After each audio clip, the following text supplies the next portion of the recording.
Whew. All right, team. How are we Let's do it as we feeling? always. Go ahead. You should admit all. Let's do it. Welcome to RT Sidebar. Today's show is a live recording from the 23rd of February with the magnetic Kali Dayton. Yes, that's Kaylee from episode 8, Every Deep Drawn Breath. I think one of the biggest barriers to all of this and the most potent way to dehumanize a patient is to sedate them. Oh, What say that humanizes sentence again. Whoa. Say that whole Huge sentence quote. again. The most potent way. the most potent way to dehumanize a person is to sedate them. Today we're discussing ICU culture of sedation and immobility, and more importantly, how you can implement culture change to get your patients awake and walking.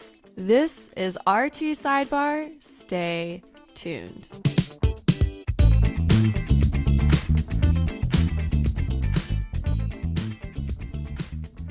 This is an exciting episode for RT Sidebar and our barflies. I'm Matt Pavlichko. So super to have you today.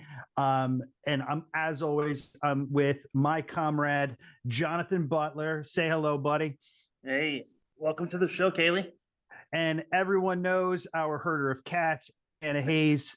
Super excited for this episode because what Kaylee said during episode 8 has lived with us quite a bit. So quickly, Kaylee, if you don't mind me kind of gushing over you a little bit, Kaylee is a critical care nurse practitioner. She has worked in so many ICUs across the country. She's a podcaster. She's a consultant. And what she's trying to do is change healthcare, change the ICU for the better.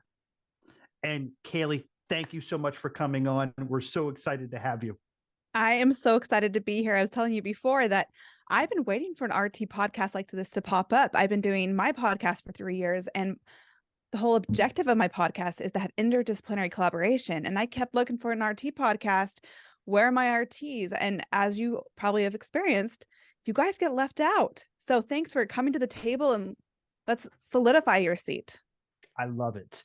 One of the things, and so we talk about this a lot with in the medical affairs side of my job with my boss, is that you have a respiratory therapist, you have nursing, and you have a physician, and we all intertwine and work so well together.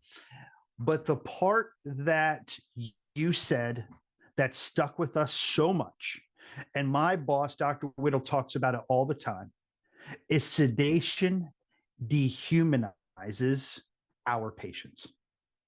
We talk about that all the time. And we that is so heavy. So, oh my goodness, we need to hear that. Let's talk about that a little bit more. Let's get back into that part of the podcast. Tell us more about how sedation and delirium dehumanizes patients. Yeah, let me preface first by saying that nothing that I share is to demoralize anyone or to make anyone feel anything but proud about their efforts, especially during the pandemic and their work in the ICU.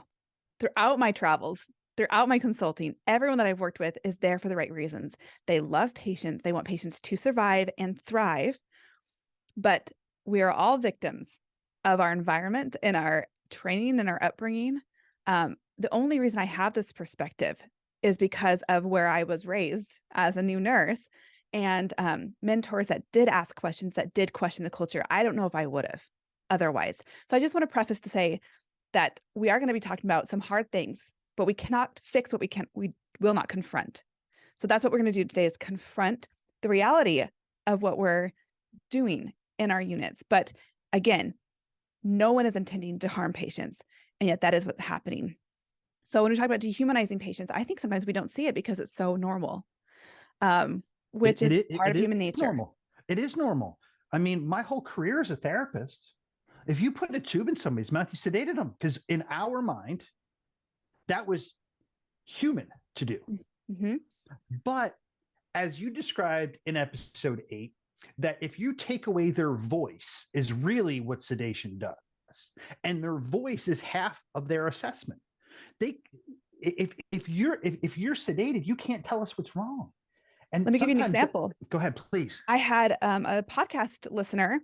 I call them ICU revolutionists, those that are kind of define the culture, right? And trying to bring evidence-based practices through avoiding sedation. So he had a patient that was intubated, and the patient said they had chest pain. And so they did a chest x-ray. They found a large pneumothorax. And right as they were looking at the chest x-ray on the screen, the patient coded.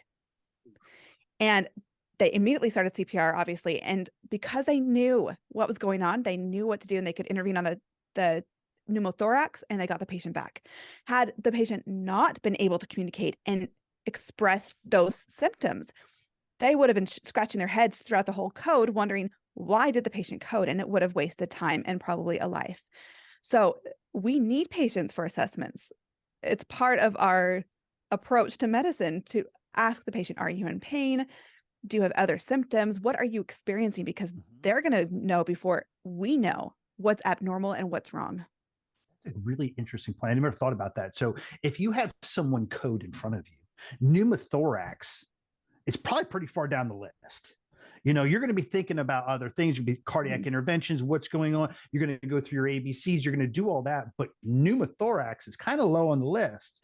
And a bad tension pneumothorax, you could do CPR all day. Nothing's going to change. Nothing.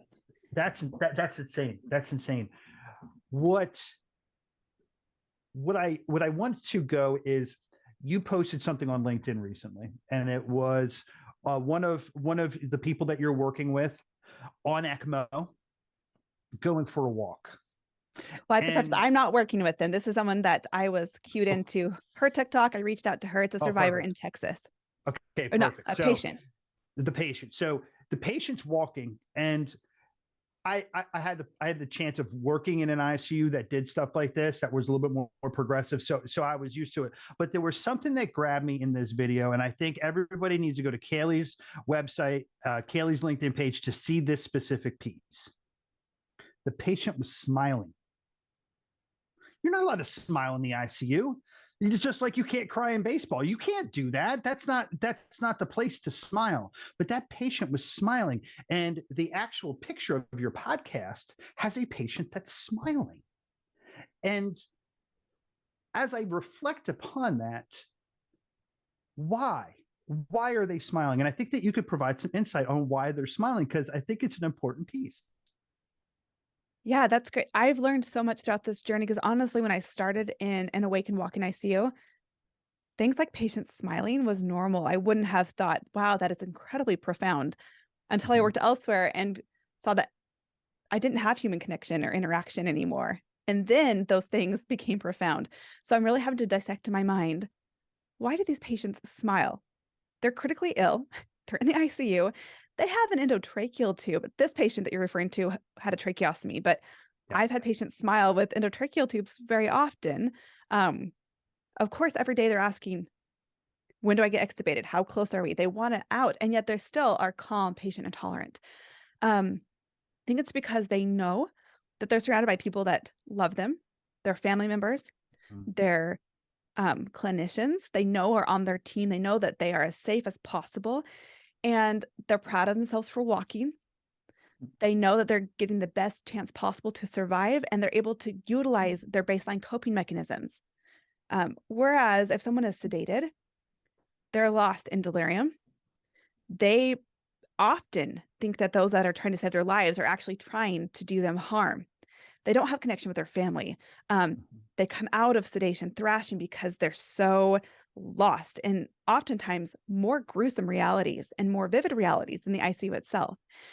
So that's when we don't get to see patients smile, because we take away their coping mechanisms, their ability to be themselves, their ability to communicate, their ability to understand the good things that are happening around them. And then we get deprived of getting to know who they are and seeing them smile. That's a really interesting point. So at the end of that video, you said coping mechanisms, right? Not sedating puts the fight back into the patient, which when I heard that, I'm like, oh, that they have the motivations, family motivations, personal, social motivations, that if you put the fight back into that patient, they're going to help themselves get better, and they don't need all of our interventions to do so. I thought that was hugely powerful. And we all need a reason to live. Something that has really opened my eyes during my research with survivors is that many times during their delirium, they thought that their closest loved ones had divorced them, left them, cheated on them, were trying to hurt them, were trying to kill them. I imagine if my Oh my husband goodness.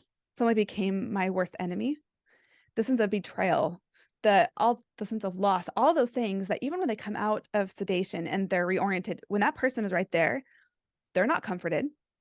They're terrified, they're grieving, they're uncomfortable. They don't interact with them the same way. And I interviewed a survivor who thought that her babies that she had just delivered and then was on the ventilator shortly after, so that they were stolen from her, and her husband didn't help her. He didn't save the babies. He was Oh my trying God. to plot, or he was collaborating with people that were trying to harvest her organs when he was supposed to be protecting her. So she had to go through intensive therapy to heal from those emotions, that damage that it did to their relationship while she was delirious, even though he was there faithfully by her side, fighting for her life, trying to comfort her. Her delirium impeded that connection, and that what could have been a growth in the relationship, it became a huge barrier. Wow. Because imagine, so if you under sedate them, right? You sedate them appropriately, you put the fight back in the patient. If you over sedate them, you're actually pulling the fight out of them. Like if I was sick and I felt like my wife was plotting against me, why would I want to keep going? No. Like that's horrible. Oh my God, that's so horrible. Jeff put in a great question that just it comes up because sedation is a balance, right? There's pain, Mm-hmm. there's uncomfortableness, and then there's snowing your patient. And we all know what snowing your patient means. Where do you find that balance? Because you're a nurse practitioner and you're trying to teach people to understand what that balance. So what does that balance look like to you? Because that goes into our next topic, which is a little bit more A through F bundle. So where do you find that balance? Well, you mentioned pain in regards to sedation. I think it's really important to continually clarify that sedation does not treat pain. Mm-hmm. It masks symptoms of pain. So oftentimes we think that they are more comfortable, that they are more liberated from pain, the deeper we sedate them, because now we don't see any signs of pain. So I really want to clarify that sedation, midazolam, propofol, that does not treat pain. And we look at PADIS guidelines, A to F. The very first ones are pain. So that is a top priority. And I appreciate having patients that tell me what they're experiencing, telling me if they have pain, where they have pain. That's an important indicator as to something that may have changed, gone wrong.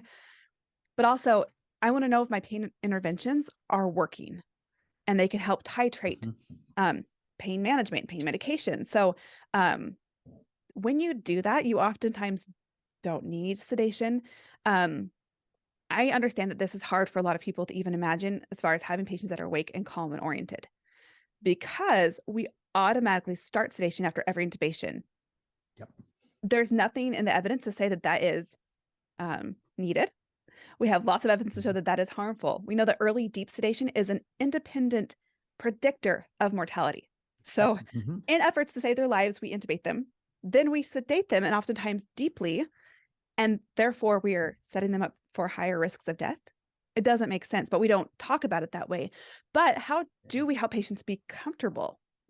So in the Awake and Walk-In ICU, where a lot of my experience comes from, they allow patients to wake up right after intubation. And we ask them, what do you need? What are you experiencing? But we also accept that the endotracheal tube is uncomfortable. And that's not to say that that discomfort doesn't matter, but years, decades in that unit of experience leads them to understand that they can acclimate to the tube and they can become more comfortable with it. You think about like nasogastric tube. Initially, they hate it, they feel it, but after a few days, they don't even notice it so much anymore.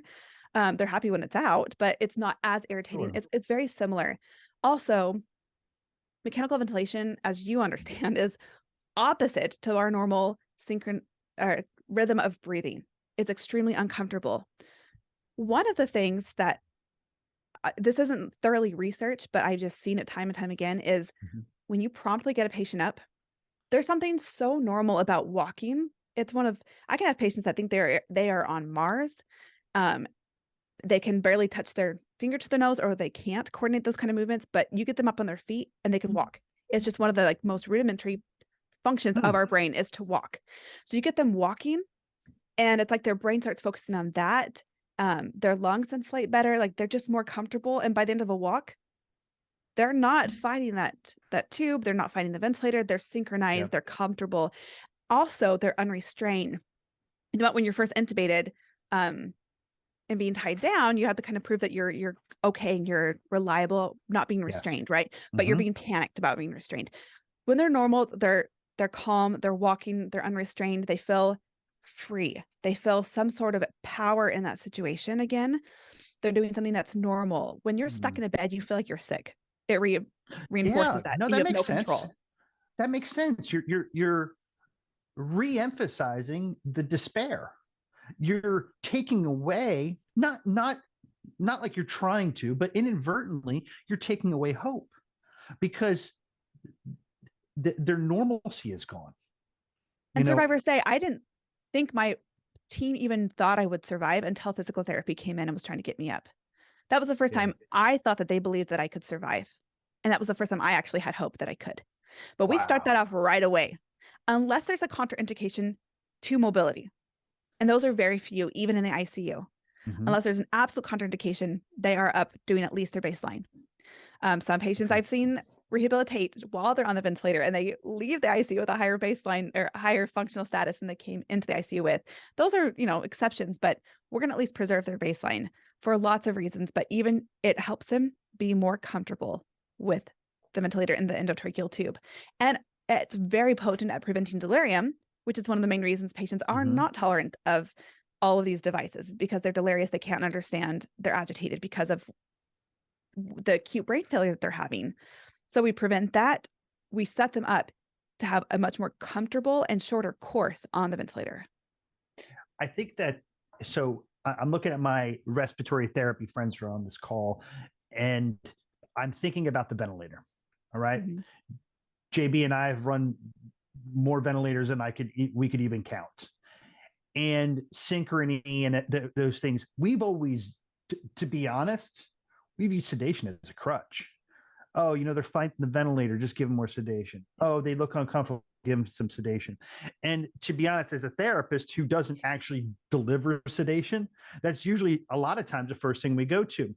But I believe what you're saying, Kaylee, and I think Jonathan, I want you to chime in, is the respiratory therapist working with the nursing team to make sure you have the balance of sedation, but also the balance of ventilation to make it as comfortable as possible are synergistic with one another. That's an important piece. If you're gonna be on 4 cc's per kilo of a tidal volume, you're gonna be short of breath. End of story. So how can you work with them, Jonathan? Like you and I back in the day, I hate to say it, the best patient was a ventilated and sedated patient. We're doing the opposite. Like Kaylee's telling us to do the opposite. Like, what do you think, JB? I mean, when I came in, that was a standard of practice. Tube goes in, Mhm. sedation's next to follow. Before this podcast, I was doing a little research just to refresh myself, and I just researched pros and cons to sedating the patient. And it was 3 pros, 3 cons. The 3 pros were positive outcomes, reduced delirium, and it was all about the patient. The cons were increased workload on the nurses, increased other practices to offset the sedation. I mean, they weren't even about the patient, right? So that's very telling right there. I mean, if I would go back, I would do things differently. But back then, you go with what the culture is. It's not that it was wrong. That was the standard of practice back then. So I'm all for Kaylee saying, you're not doing it wrong, or there's improvement, right? So the whole culture of safety and always improving things, that's kind of where we're supposed to go. Change should happen. It shouldn't be frowned upon. And I just think back to all the thousands of patients that I've taken care of, and yeah, I mean, most of them were knocked out, and even if you wanted to communicate with them, you couldn't. Um, Gosh, I mean, this is powerful. And I know I think we've all had those moments when we're looking back at, this is that never to make anyone feel guilty. And if anyone No. should feel guilty, it should be me. I started in an awake and walking ICU. For years, I worked there. I knew how to take care of patients that were awake and walking. Then I went to a normal ICU as a travel nurse, and everyone was sedated. And I would ask questions like, hey, can I get them up? Or can I take off sedation, get them up? And I was met with so much absolute horror. And I didn't know why we did it, so I couldn't advocate for those practices, right? So even after all my experience, I went with the cultural norm. I mean, I was a fairly new nurse still. I'd only been a nurse or been in ICU for 2 or 3 years. Nonetheless, I should have, looking back, I'm like, why didn't you look into the research? Why didn't you look into it? No, when everything is normal, you don't question it as much. So again, medicine is a field of evolution, and we have the opportunity to expedite this evolution. We have plenty of evidence that we didn't have years ago. And I have to say also, on the note of the workload, that is always a concern, especially with the staffing crisis we're in. Yep.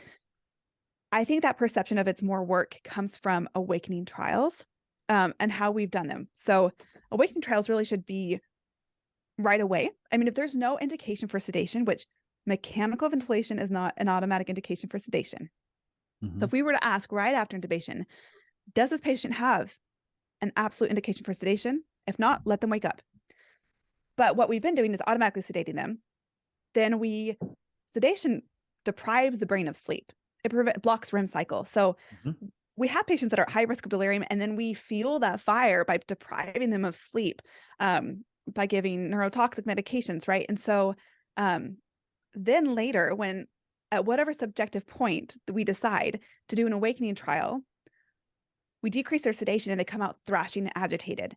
But we know that to some degree that sedation's bad, right? So we want to keep sedation off. And that's when it's so much work for a nurse. When I finally did awakening trials and my 3rd ICU that I worked in as a travel nurse, it was just turn sedation down enough to see them start to move and look uncomfortable or agitated, then turn sedation right back on. And that's how you know that they haven't had a stroke and that they can't tolerate the ventilator. Like, that was the purpose of the awakening trial. And I think that's really to do a neuro check. That's it. That's it. So you turn sedation back on. So if I had to sit there and wrangle a patient that was delirious, agitated, my whole shift, yes, that's extremely laborious, especially the level of agitation that they have coming out of sedation. Delirium still happens, but the severity of delirium is, in my experience, reduced when they're delirious from sepsis versus delirious from days of propofol or midazolam. So yes, it can be perceived as a lot more work. What usually happens is that patients are calmer. They're stronger. You get them up right away. You're not having to have 5 people in the room to get them up and mobilize them. They pop themselves out of bed. They're on the ventilator for far fewer days. They develop less complications. Delirium itself increases length of stay by 10 days. Delirium itself doubles the nursing hours required for care. So when we're looking at workload, we have to look at how to work smarter, not harder. And sedation plays a huge role in that. But it's going to be perceived as more work when all you're doing is starting sedation and then turning it off later, then leaving the nurses to deal with it alone. Yeah. I've always said, as a respiratory therapy director, and Jonathan and I, we've talked about this a million times, is if you're worried about workload, get your patients out of the ICU. If they spend less days in the ICU, you will do less work. That's kind of how this whole thing does. So if you give better care, you have the opportunity to manage your workload better. And I think that that's sometimes a struggle for us to understand. But it's just flat out true. It's just flat out true. I go back to, and this will help us kind of transition into some change management, the evolution that you talked about, right? So I remember during the podcast with Dr. Ely, you talked about when you walked into that ICU and they said, oh, no, we don't do that here. If you want to work in ICU, we work with sedated patients, okay? I, working with you and Dr. Ely and all my friends, I know that the majority of hospitals are probably like that. And I'm seeing Jonathan's like a bobblehead. The majority of hospitals are not progressive in this way. How does that initial conversation work? Because you're gonna get some pushback. How do you, as a leader, start to mold this conversation. I think that's a really important piece because this evolution takes leadership, but it also takes a strategy. So what does that strategy look like?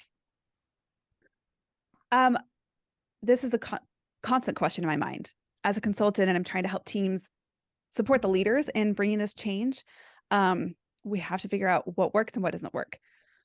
Historically, we've tried to roll this out. We've had the ADF bundle for many years now. Absolutely. But there's been a spectrum of compliance and a spectrum of rollouts of it, right? And so I think what happened initially was that there was some education to a few people within a team, and then they were the leaders to help push everyone else to do it.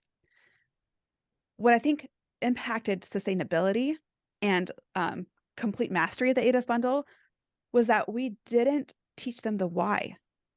We didn't change the culture. We provided a checklist, which is good. It's important to standardize, make this a systematic change.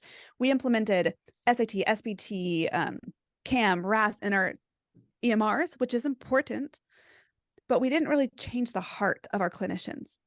We didn't allow them a perspective of what patients are experiencing during and after the ICU.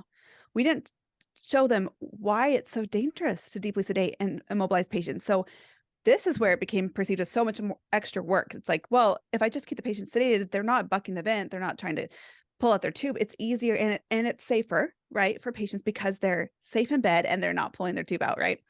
What we didn't say was, by sedating patients, you're doubling the risk of dying. You are increasing the risk of post-ICU PTSD. They're at 120 times greater risk of cognitive impairments if they developed delirium. We didn't break down, we didn't provide that information. We didn't have them hear survivors tell us what they experienced. I worked in the ICU for 6 years before I actually talked to a survivor that told me about their experience in delirium. My heart did not change until I talked to a survivor. So we didn't do that. So before we can even talk about the how, the logistics, how to prep the ventilator, staffing, all those kind of things, well, we need to just break it down, go to the roots of it, and talk about why. Why are we in medicine? Why are we in the ICU? Why? It's a good point, Kaylee. It's the why. So great leader that we all kind of know as Simon Sinek says you can't do anything without understanding the why. He talks about that as a golden circle. But a good friend of ours and fellow barfly, Kathy, says we have to remember why we're here in the first place. And it's not to get your workload done. It's to take care of patients. And I think that that's a big thing. And sometimes with all the pressures that we have surrounding us, we forget, we lose that purpose. So identifying the why is important. Where do you see of the A through F bundle? So when we talk about A through F bundle and A through F bundle, I know people know of it, but it's assess for prevention and pain management. It's spontaneous awakening and breathing trials, which I know as a therapist, a lot of people do. I don't know if they do it correctly, but we're going to get into that. Choice of analgesia and sedation, assess delirium, early mobility and exercise, which I know you're a huge proponent of, and then that family engagement and empowerment. So of those, I have seen in my, like, they do a couple really well, but they don't do the whole thing well. Like, where do you see the hiccup? Like, where do you see the biggest challenge when trying to implement an A through F bundle in an ICU? I think we really fall short on the D to F. And I'm going to quote my my friend and colleague, Heidi Engel. She taught me a lot when on site. She said, the ADF bundle is not a strict protocol that you follow in order. It's just a cute acronym to help us remember the tools in a toolbox. What we should call it, if we're going to go in order, is the F to A bundle. If we have family prioritized, if our goal is to have them interact and connect with family, be supported by family, and have family involved, that's going to impact our sedation practices. If early mobility is a top priority, that's going to impact our sedation practices. If delirium is a top priority, that's going to impact our sedation practices. If those are a top priority, and then when sedation is needed, then we're going to be looking at C, saying, which sedative can we use that's the safest, with the lowest dose, with the shortest duration, because we want to mobilize them. We want them to interact with their family. We want to prevent delirium. And then if if we have to have sedation going, we're going to do awakening and breathing trials because of all those reasons. We want to prevent delirium. We want them to mobilize. We're going to have those tools in the right order. So it maybe should be the F to A bundle per Heidi Engel, who's a physical therapist. I kind of like that. I wrote down goal-based care. You know, a lot of times we as healthcare providers decide what the goals of this patient are going to be, but the patient really should be deciding the goals. And family engagement, I agree, it does belong backwards. And I would also agree, I think we do A, B, and C pretty well. The places I've been, I think that we do okay. You know, but D through F, not so much. JB? Matt, I mean, you kind of hit the nail on the head there when you get the patient decision-making ability, right? So you have the patient's bill of rights, you have advanced directives. These are decisions that the patient makes. Should sedation be involved in your advanced directive? Should it be in your patient bill of rights, right? Because now, do I get to decide whether or not I'm going to be unconscious during my entire stay, or do you get to decide for me? And then if I'm unconscious, then who makes all those decisions after my eyes closed? You know, I mean, these are big decisions that I didn't think of until I was just listening to you and Kaylee. I mean, I think that there's conversations here to be had. Kaylee, your eyes widened big. What's your thoughts to that? That's such an interesting observation, JB. Kaylee, what do you think? I feel so strongly about that. I think, don't quote me on it, I think episode 72 of my podcast is about the right to know. What that conversation should be like. I mentioned in our last episode together that we go on to have surgery and the surgeon tells us every single minute little risk that could happen. You could get, you could get in a car accident on the way to surgery, right? Any little thing could happen and we're aware of it. But when we're about to intubate someone and sedate them, do we tell them? I interviewed a COVID survivor who had no idea he was going to be sedated. So as he's telling his family over Zoom that he's about to be intubated, his wife already knew that he'd be sedated because she talked to the care team, but they didn't tell him that as the patient. So he's saying, after they do this procedure, I'll email you, I'll text you. And the wife is saying, I don't think that's what's going to happen. And then I think 2-3 weeks later, he woke up. I hate that phrase even because that insinuates that they're sleeping, which should never be part of our vocabulary. But he came out of sedation believing that he was imprisoned for homicide. And he's asking his wife, what happened? He's wanting to know who he killed and how it happened. And she's like, well, you have a tracheostomy, you're in the ICU. He's like, but what happened? As he's mouthing, she was the only person that could understand him. As he's zooming her, someone's holding it. She could read his lips, but no one else could. He had no form of communication. But he had no idea that he was going to be sedated. So one, we have to tell them if there is a need for sedation, but give them that choice. And when we give them that choice, we need to be clear. If you would rather be sedated, you're at high risk of developing delirium, which is going to possibly psychologically traumatize you for the rest of your life, can cause disability from panic attacks to depression, anxiety.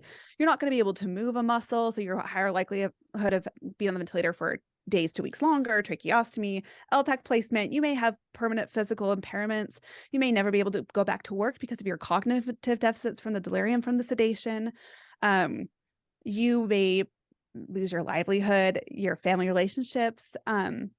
You could be more uncomfortable, but not be able to tell us. So you choose whatever you prefer. This could double your risks of dying. Or we could let you wake up after intubation, call your shots, write to us, text us. You can maintain your dexterity to be able to text on your phone, tell us what you need, and we'll go from there. What would you like? That should be a patient right. That should be a patient right. Absolutely. But doesn't that technically already exist? Isn't that informed consent? But we don't inform them. We don't inform them of that. It's all about the procedure, not the sedation. The procedure, and we're going to sedate you, but we don't talk. We absolutely do not talk about delirium in the ICU. We don't. Wow. And why do we get to take over? Who made us God?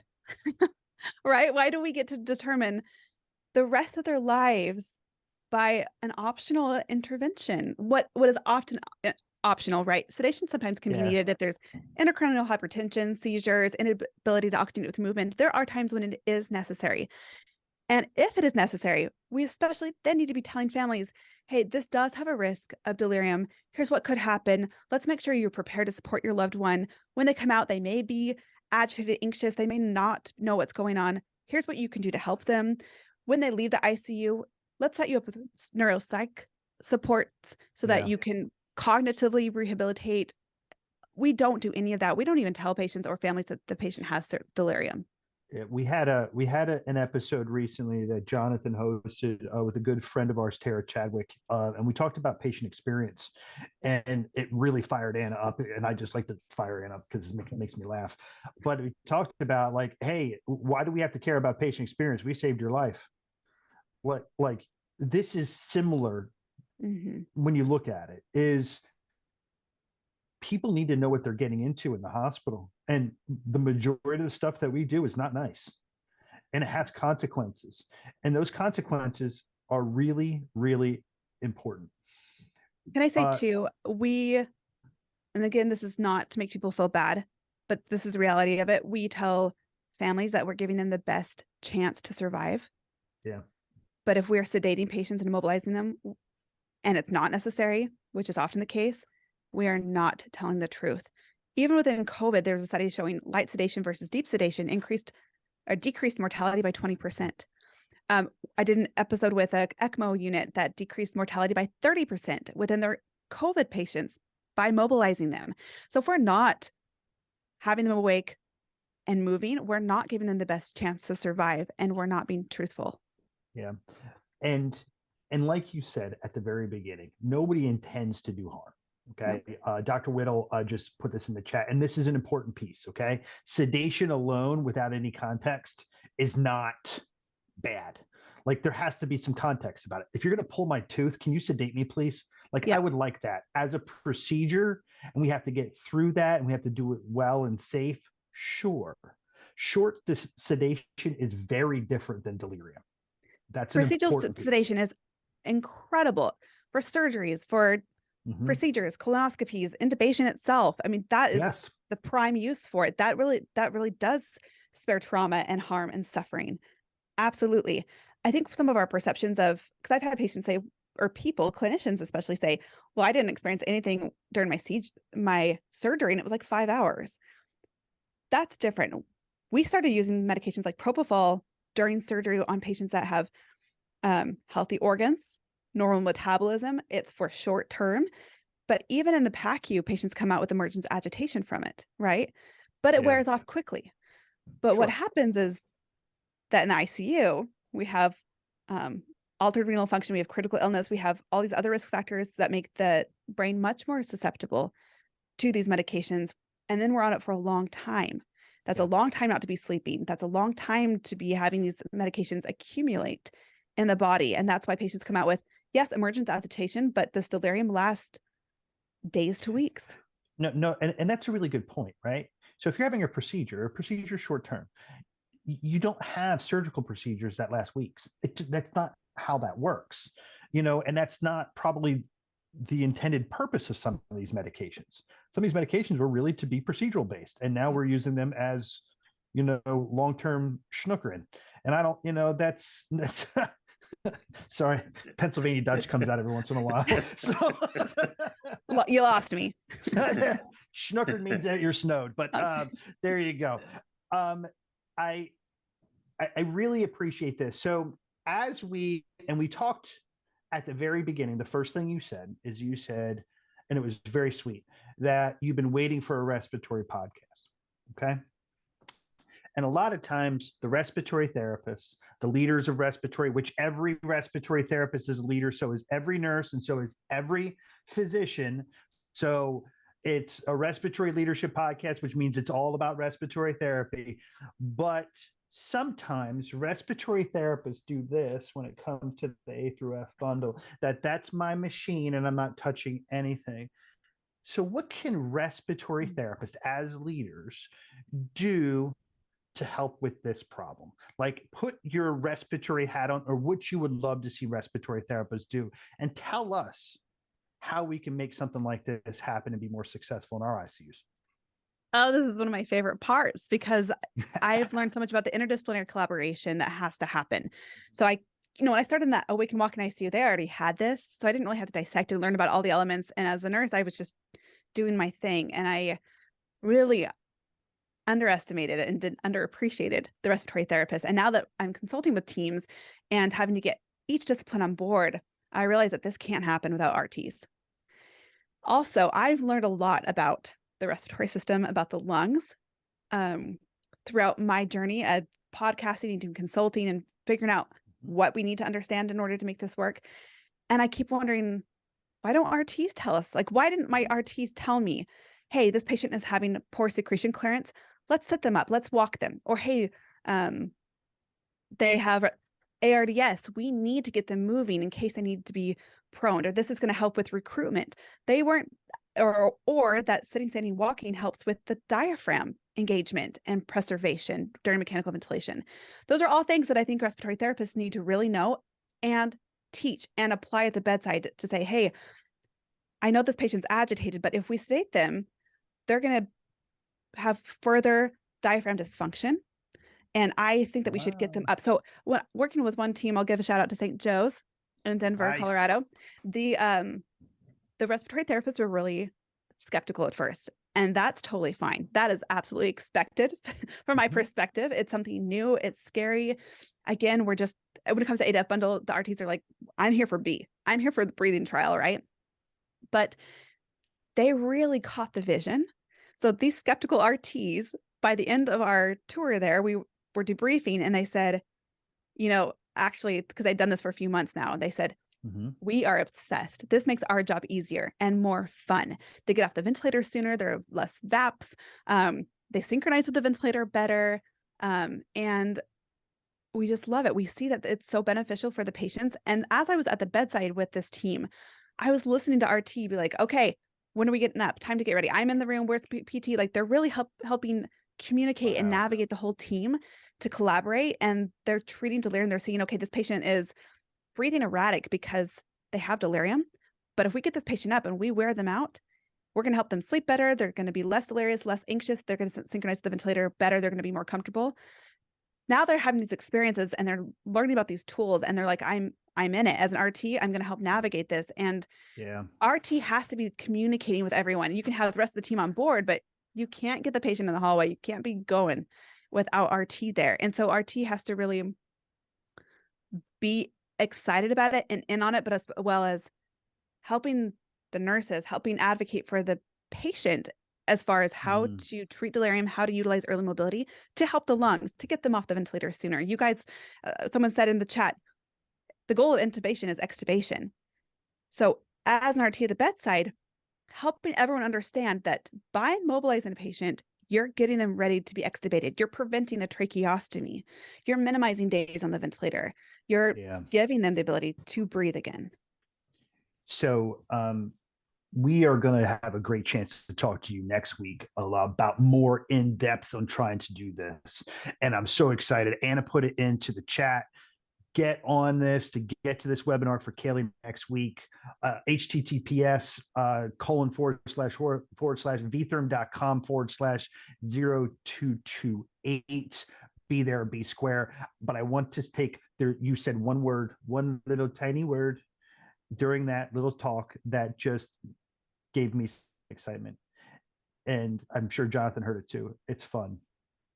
When was the last time a respiratory therapy department had fun? It's been a long time. And how did they have fun? Because they were empowered and they knew the why and they were taking care of patients. Tell us about that fun.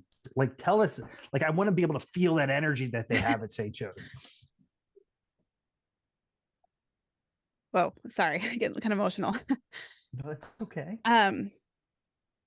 St. Joe's was a really cool experience because the first time we went there, I could feel how demoralized they were.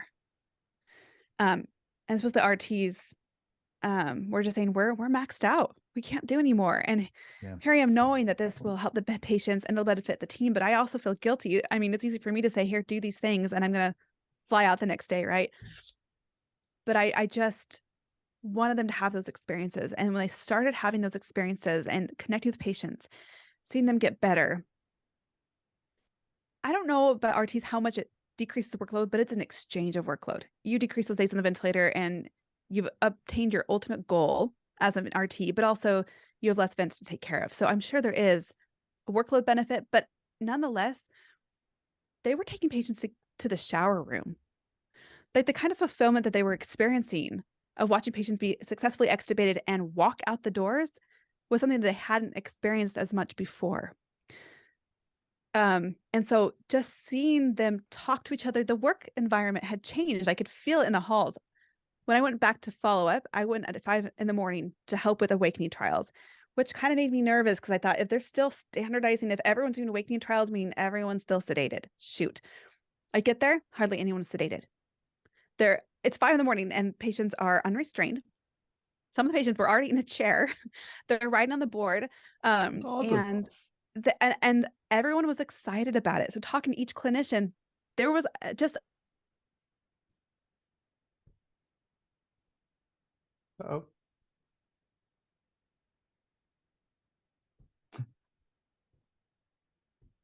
did she pop off?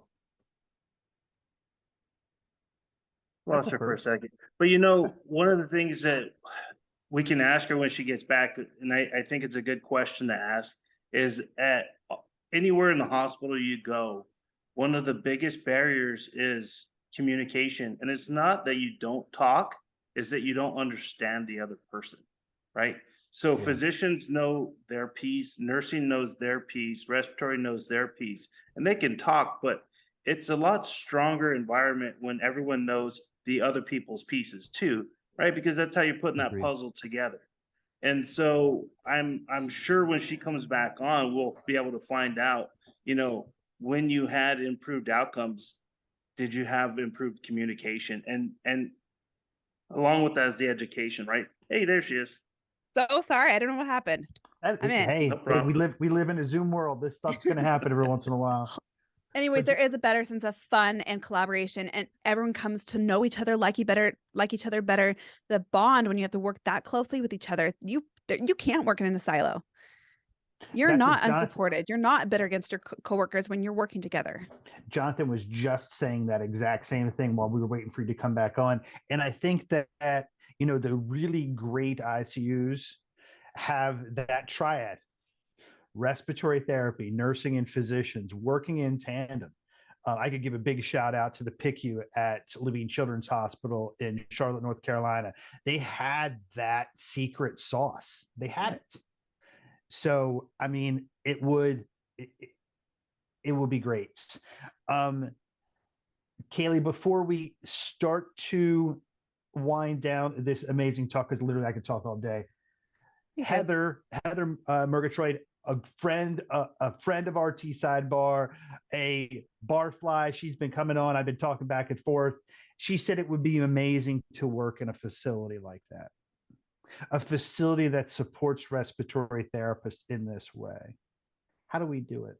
How do we spread your good word? I mean, this is why I created the podcast, Walking Home from the ICU, because I wanted to have a reservoir of information, testimonials, compelling stories that visionaries, or what I call ICU revolutionists, could share with their team. On my website, I even have the podcast episodes organized by topics. So survivors of sedation and immobility, survivors of awake and walking ICUs, clinicians, so that you need something to compel your team, go find your topic that you need, share it. This is why I'm doing consulting, so I can go on site and say some of the hard things, but bring in that extra level of support, comfort, expertise. Yeah. And I bring a respiratory therapist with me. We need RT, right? This is how integral you are to this process. And also, we're talking about staffing, a lot of these problems. This is one of our biggest cards to play, to have adequate staffing. When we can show C-suite, the financial stakeholders, that we can slash healthcare costs dramatically, the ADF bundle, even in its whole spectrum of compliance without doing a full awake and walking approach, it decreased healthcare costs by 30%. Delirium alone increased healthcare costs by 40%. And we can decrease with the ADF bundle delirium by 25 to 50%. So we have so much information that we can share to advocate for better staffing ratios, better education, better support, better equipment, things like that, because we can drastically change the financial costs of our process of care. So, I mean, we could go down this rabbit hole for quite a bit. And I know where Heather's kind of going is I believe that respiratory therapists belong in two places and two places only. ICU is one of them, and discharge planning is the second. We get so bogged down doing non-value added work, and that's that moral injury. Oh, I have 42 breathing treatments to give, and 3 of them actually needed it, or I'm going to go into the ICU and help bathe a patient and get them extubated 3 days earlier and save my hospital this cost. That's that fun piece. Nobody wants to go to work and feel devalued. Nobody wants that, but that has happened. I know we'll go into this some other time, but I think it's important that you recognize you're a non-RT and you recognize the value of respiratory therapy in that ICU. I think it's an important piece. We have a couple episodes coming up. Kaylee, we would love for you to listen in. Libby Perkins is coming on. She's going to be talking about resource management because she works at a critical access hospital. And, critical access and academics still have resource problems. So how do you manage it? She's got to be a ninja at it. So that's exciting. We're in a couple weeks, we're going to dive into that RT-RN relationship because I think that those relationships matter. When I was a young therapist, I loved going to work because I loved the people I work with. And if I was with that right group of people, you knew it was a great day and I was going to do great things. But if you're just burnt to a crisp and you just don't want to be there and you're doing a bunch of junk. So my condolences to the albuterol shortage that's going on right now. Don't care. Stop giving albuterol. They don't need it anyway. So we'll talk about that some other time. But I really, really want to thank you, Kaylee, for an amazing episode. Thank you for being real with us. Thank you for your advocacy of respiratory therapy, but more than anything else, thank you for your advocacy of patients. And thank you for doing the hard work because this isn't easy work, Kaylee. So we are just so happy that you get to be part of us at RT Sidebar, and we will continue to be great friends with you. Jonathan, Anna, anything we have? If I'm cutting us off too soon, but I'm thinking that we're kind of rolling it up. Anything I'm missing, guys? Just No. highlighting again that webinar on Tuesday, like you should watch it with the whole care team, and it'll be a more formal lecture. And then we'll have a follow-up webinar in March that's on the financial benefits. And again, Kaylee's going to be like case study, clinical evidence. I mean, that I think is step one. And then Kaylee, I'm curious, like, who should we bring back on the show, like with yourself, maybe, to keep the conversation going? Like, I would love, like, let's say Heather, you start implementing this in your facility and then we bring you on the show. Like that is an example. I want to hear this like in action personally, but yeah, I would love to hear just all the stories that RTs and these facilities that I've worked with have compiled. So let's connect you with some of these other teams that I've worked with so that they can give you the real RT perspective of it. Because I'm not the voice of RT, right? Like I can tell you how much I value it from a now kind of more of a bird's eye view. And as I'm trying to piece this together, I'm like, oh, you cannot push this forward. Can I give a quick case study? Just example of how RTs make or break this process. I was on site a few weeks ago with a team, and there was a patient that was there for aspiration pneumonia and sepsis and was developing into ARDS. He'd been intubated the night before. At baseline, he had cognitive impairments from a brain tumor that he had. He has crazy family dynamics. I mean, as far as just tumultuous life, right? So he was on I'm hearing in rounds that he was on a PEEP of 14 and 70%. And they're talking about proning and paralyzing him. And my respiratory therapist, my physical therapist, and I, the consultants visiting, we're looking at each other, just like licking our lips, just ready to pounce, right? Not that pronation is bad, but my threshold has been if they cannot oxygenate with movement. Otherwise, we got to hustle them because their lungs are sick and mobility helps sick lungs. Yep. So we jump on it and say, wait, before you do that, because in my mind, we're at a crossroads. We're going down this rabbit hole of sedation, immobility, all the repercussions of it, or we're going to make it so that he can walk out of here. And respiratory therapy was nervous. reasonably so, right? This is Mhm. much higher ventilator settings than they were ever used to doing, which there's no evidence to say that you can't mobilize someone with higher ventilator settings. But during COVID and throughout the years, we've been fixated on these ventilator settings. But they really collaborated with us. They were really open to discussing the possible benefits of mobilizing them. They were nervous, but they gave it a go. And we sat him up. He stood at the bedside, got into a chair just initially, and like an hour later, he was on a PEEP of 12 and 50%. But the team, especially starting out, you don't have to have respiratory therapy to dangle a patient or sit them in a chair. Like from my experience, that's not a good use of RT's time, right? But they needed RT there to say, I'm here. Something happens, I'm here. I got you. I support this process. I'm the ventilator expert. I'm with you on this. That gave the nurse a lot more confidence because we weren't hands-on with the patient. We are not licensed there, right? So PT, RN did it, and RT was there as a standby. But without RT support, they would not have done it. By the time he was extubated, he was walking laps around the unit, never developed delirium, was able to communicate the entire time. He was very difficult, like psychosocially, he had a lot of really difficult challenges. I was nervous that the team would walk away with a tainted perspective of how difficult he was to manage because he was so cognitively impaired and he did need some extra TLC. But they were invigorated by that experience. They loved connecting with him, even though he was difficult, from a lot of people's perspective. They loved that experience. And then RT was saying, who's the next patient? Who else is on a vent? Let's get up. And I think that team is going to fly because RT has bought in. I love that, Kaylee. I think about, and one of my best friends is on this call, Kathy Brenner. You know who you are. Whenever I got a chance to work and had the confidence of the nurse, like that's an injection of confidence, because I know you got my back. Like that's so powerful. I love it, Kaylee. I love it. And talking about the evidence, right? Like, yes, it's a new thing. It was scary. Yes, high ventilator settings, not trying to dismiss that, but the RT's like, I guess if we can see if it helps his lungs, it totally did.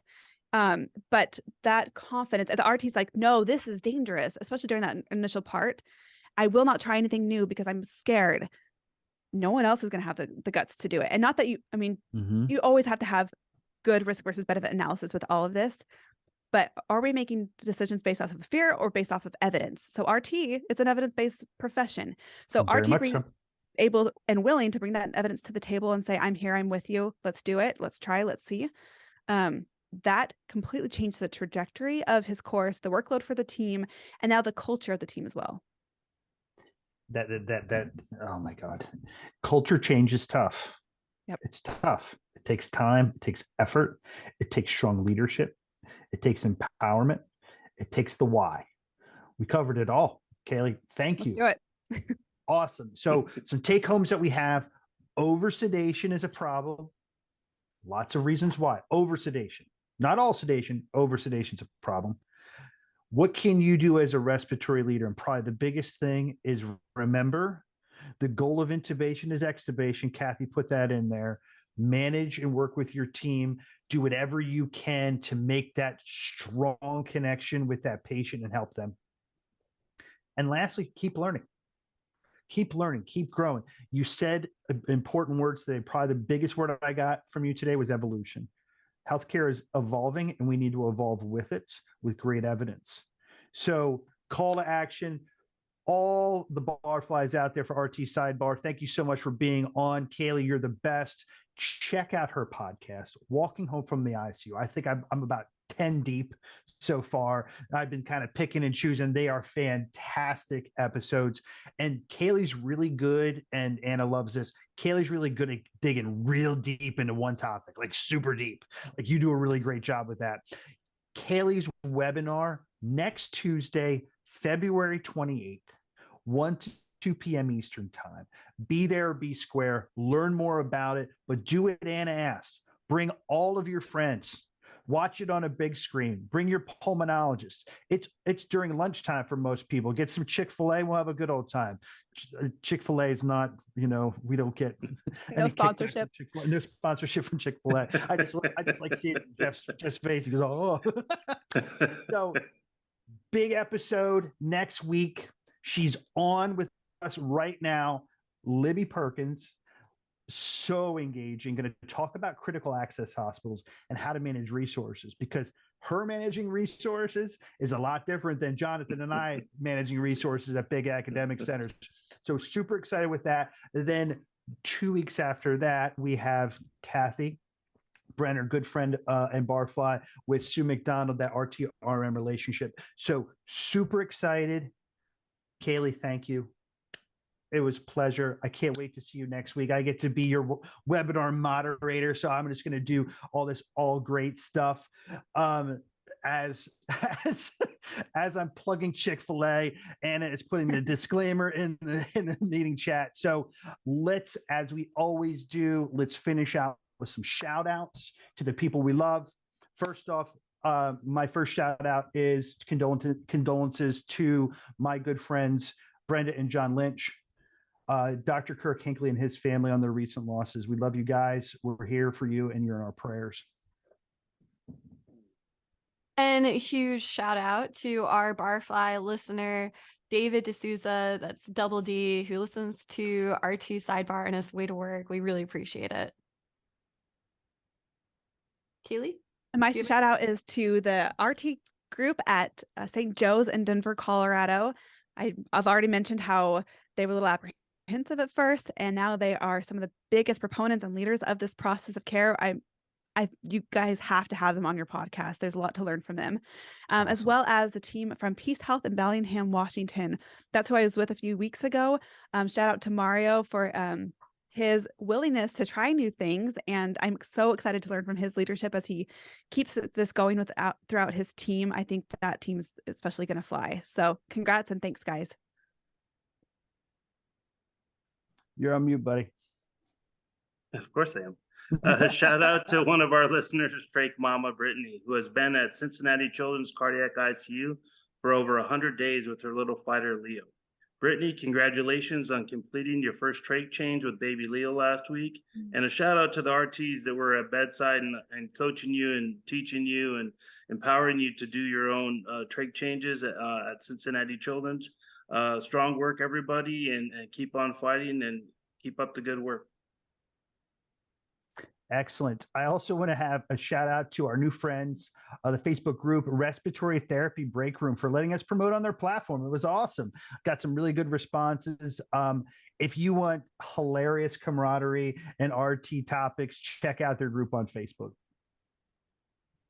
And happy birthday to Vanessa Medrano and Christine Karelko, as well as a huge shout out to Christine's son, who just got into West Point. So he's a future Army officer. That is awesome. Big congrats.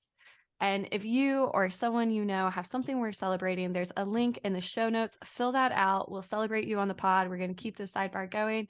That is all the time we have for today. Thank you guys so much. Thank you, Kaylee. We will see you all next time. See you next week. Vapotherm does not practice medicine or provide medical services or advice. Any clinical recommendations provided herein are solely those of the speaker. Practitioners should refer to the full indications for use and operating instructions of any products referenced before use. The team behind the sidebar are employees of Vapotherm, and our guest is not compensated. Awesome. Thank you.